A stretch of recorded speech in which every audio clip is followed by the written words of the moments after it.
Olá, está começando mais um programa Resenha Livre. Em nosso estúdio eu recebo hoje para falar sobre doenças da terceira idade, Dr. Américo Passos Correia, que é geriatra, cardiologista e nutrólogo. Dr. Américo, obrigado pela presença. Eu que agradeço, Nínive. Então hoje nós vamos falar sobre as doenças emocionais que afetam as pessoas que estão na terceira idade.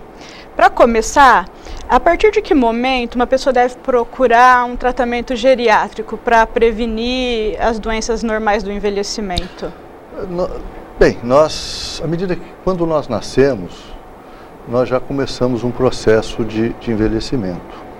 Esse processo ele se acelera a partir dos 40, 45 anos, onde a partir de então nós passamos a ter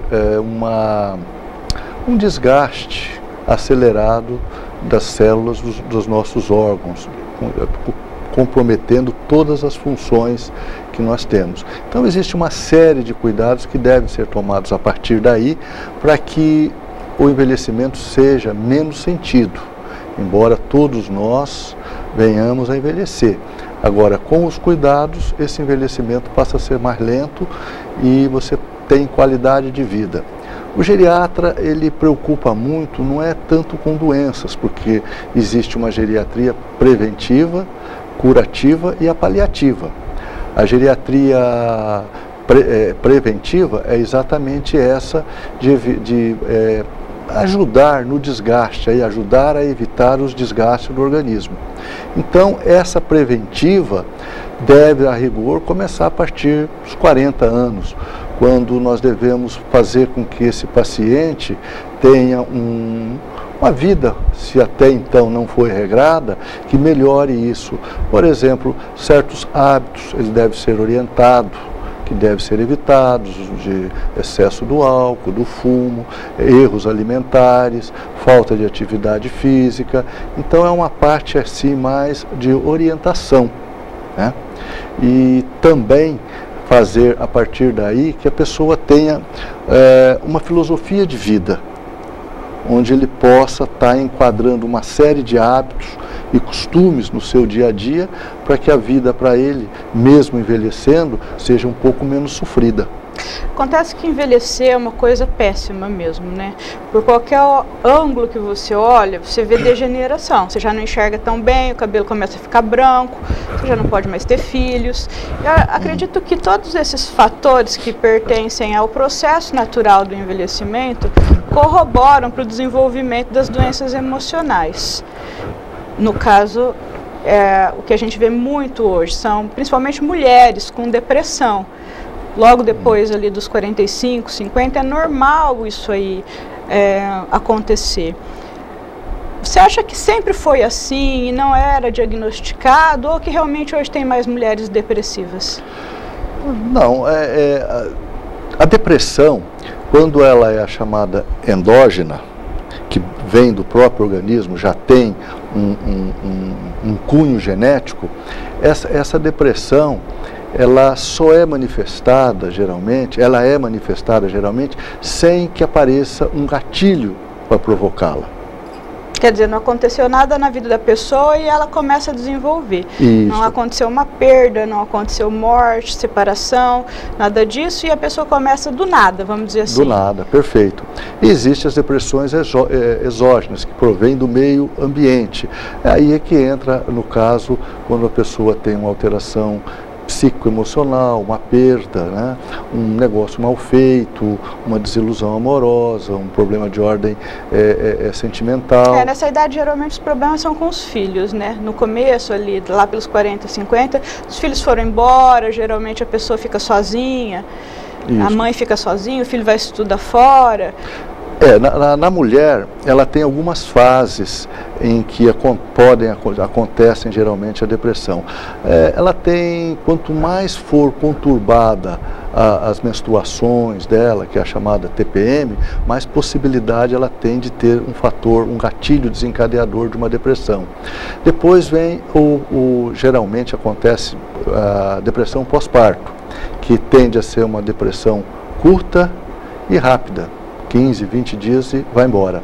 E tem algumas mulheres que permanecem com o quadro depressivo um tempo maior. E depois a mulher volta a ter outro pico de estatístico de depressão no período de menopausa.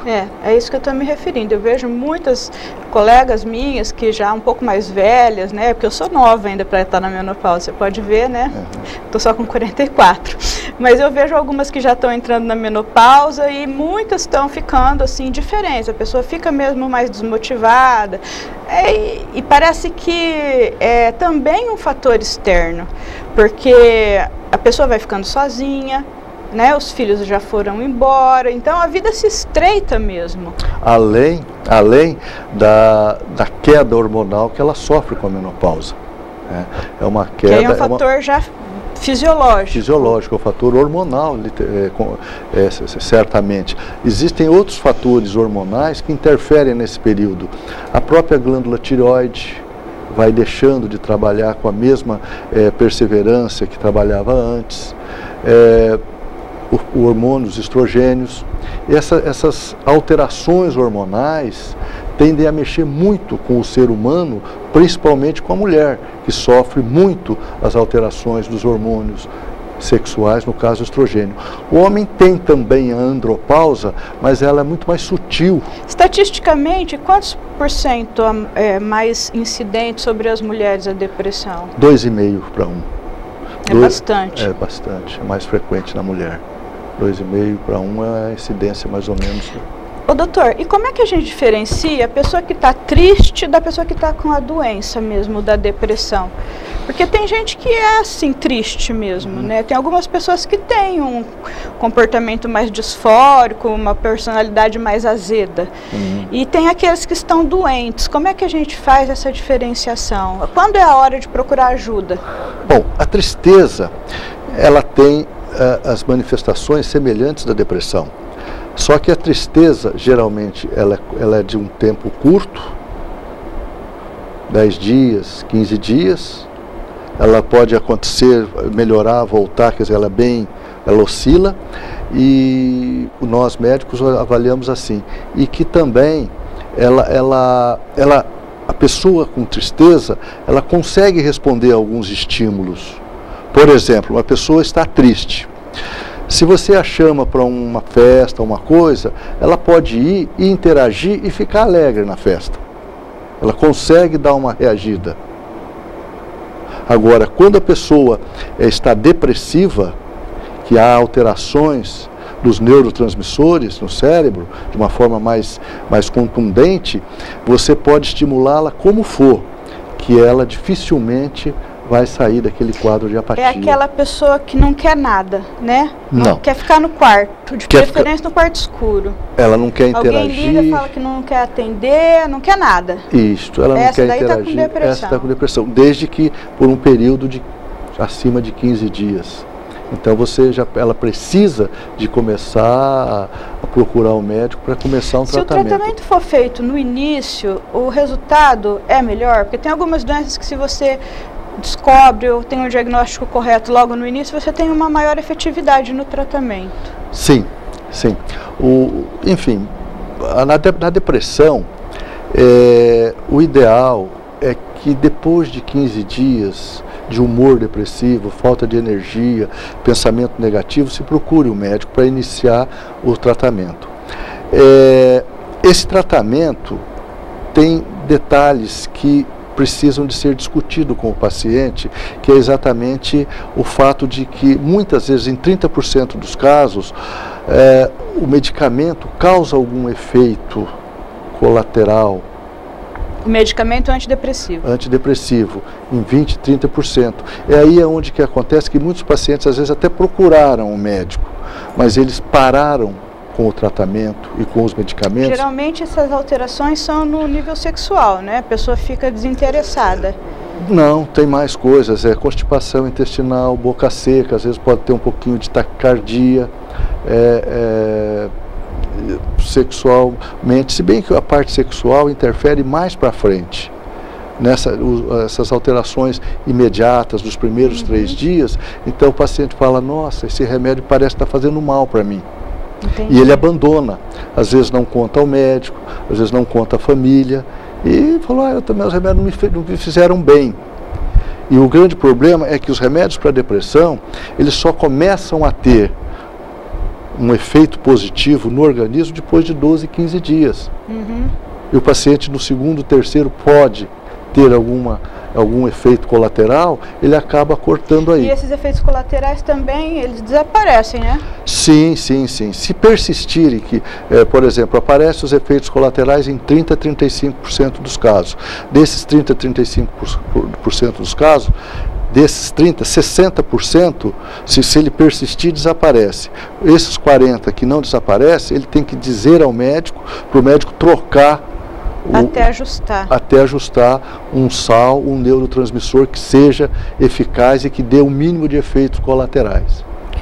Muito bem. Uma vez que a pessoa está depressiva, que a depressão está instalada, o tratamento é só medicamentoso? Ou também tem um tratamento com terapia? Como é que é?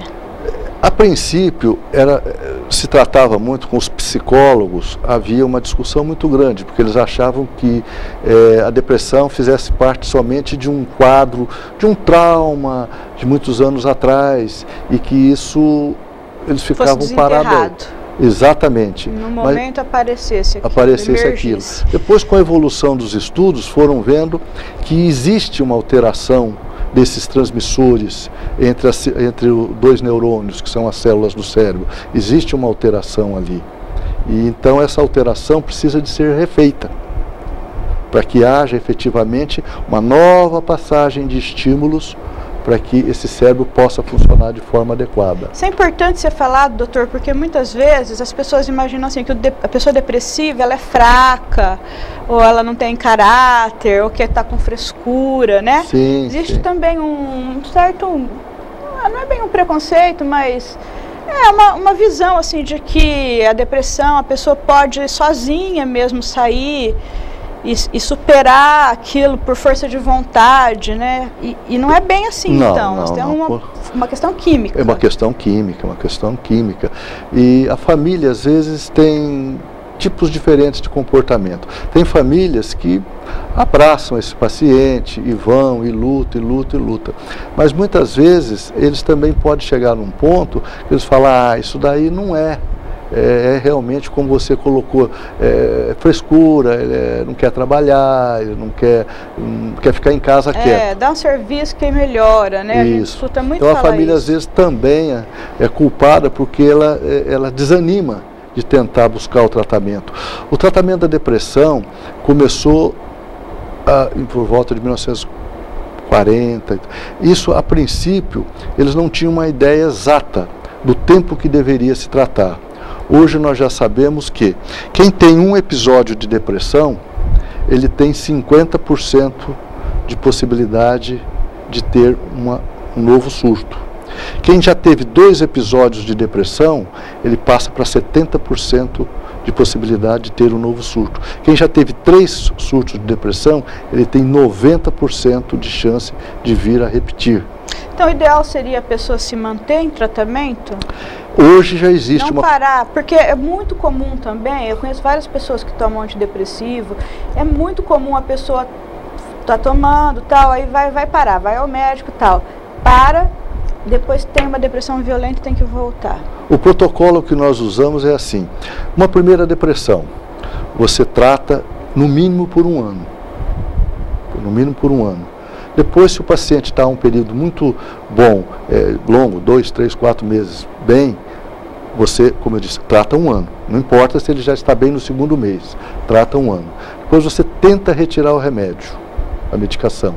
Se sentir que ele está tendo recaída, você mantém. Pode manter até por 2 anos. Então, de 1 ano a 2 anos é interessante que se trate esse paciente. Se a pessoa precisa tomar remédio para depressão para sempre? Aí entra esses casos que já tiveram 2, 3 episódios e tem 90% de chance de ter novo episódio. Você vê que ele tem uma genética propícia, tem vários fatores, vários gatilhos, que ele tem uma vida que pode lhe propiciar vários gatilhos. Se ele tem um perfil de uma pessoa pessimista em relação aos problemas da vida, tem dificuldade para resolver os problemas da vida, nós devemos manter o tratamento indefinido. E o fato da pessoa fazer um tratamento por tempo indefinido com antidepressivo, é claro que não seria aquele tratamento com altas doses, mas uma dose moderada, isso tem efeitos colaterais significativos que possam desestimular, que a pessoa mantenha esse tratamento por um período muito longo? Eu acho que não existe nada pior do que um quadro depressivo. Sofre o paciente e a família. É um paciente que você, não é uma dor, que você dá um analgésico, ele passa o dia bem, à noite dá outro, ele dorme bem. A depressão é uma dor psíquica que sacrifica a pessoa 24 horas. Então, o que você fizer, em termos de custo-benefício, vale o benefício que você está provocando no paciente, que você está dando ao paciente. Então, a maioria, hoje, grande maioria dos médicos já acha que isso deve ser mantido se ele estiver se beneficiando. E um outro problema é que depois de um tempo todo mundo se afasta, né? Quando a pessoa começa a ter quadro depressivo, todo mundo se mobiliza, os amigos vão visitar, a família se mobiliza, só que chega uma hora que todo mundo cansa e a pessoa acaba ficando totalmente isolada. Você vê o custo para ele de vida, o custo de vida para ele, se ele for depressivo. Até os filhos, os amigos íntimos, chega uma hora que todo mundo fala, não adianta, e a pessoa Sim, então eu acho que o tratamento para ele é o menor. Entendi, então vale investir num tratamento, ainda que seja permanente, para a pessoa poder se manter sociável, né? Exatamente. Tá, nós vamos dar uma pausa, daqui a pouco a gente volta. Fique por aí, é um minutinho e nós já estamos aqui novamente.